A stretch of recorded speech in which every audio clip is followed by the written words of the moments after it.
Good morning, good afternoon, good evening, whatever time you're watching this. This is the start of the third week of my lectures, week 6 of this course. As always, I hope you're doing well and healthy and enjoying the semester in these tough times. Now I'm at Leap Beach in the Eastern Solent. So I'm standing here in the Eastern Solent. On the other side of me is the Isle of Wight. And in a few minutes I'll turn my camera around and show you why I've picked this location particularly for this week.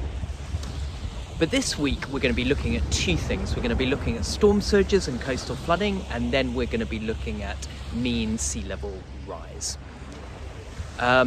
Last week we did tides. Now obviously to get flooding, obviously the tides go up and down, but normally the flood defences are higher than the highest tide. But if you get a storm surge on top of that, obviously you're going to get coastal flooding if the flood defence isn't high enough. So as always, we're going to start with the definition. What is a storm surge? What is coastal flooding?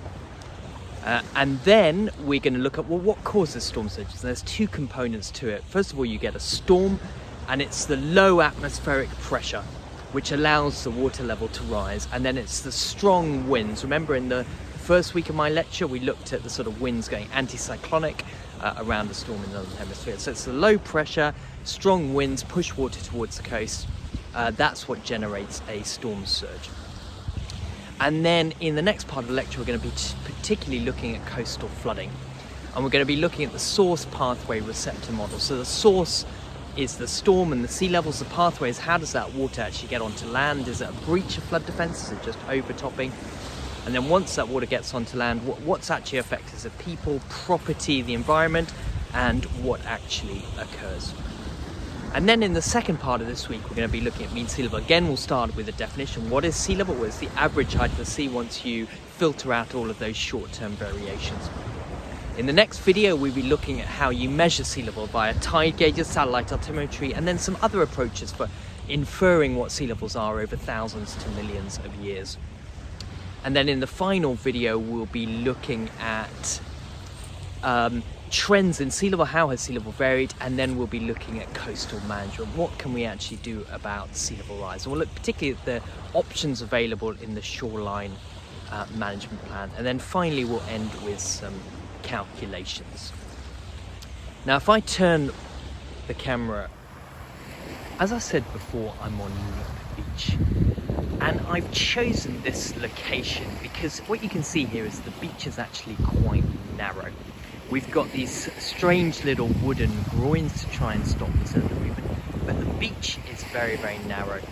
And actually, in the distance there, you can see a house and a series of houses very, very close to the coastline. There's defences there. But this region, as I zoom in, they've put a car park very, very close to the beach. And having a car park here, I guess, doesn't matter in that car parks can get flooded. But behind you is a really popular cafe. Now, this cafe was very badly damaged in a series of storms in 2013, 2014, particularly in February and March. And one storm in particular, the Valentine's Day storm on the 14th of February, completely wrecked this cafe. Now, rather than building the cafe normal, they actually took into account sea level rise, which is really good. And what you can see they've done is they've actually adapted. They've taken an adaptive approach. So I'm just going to walk towards it.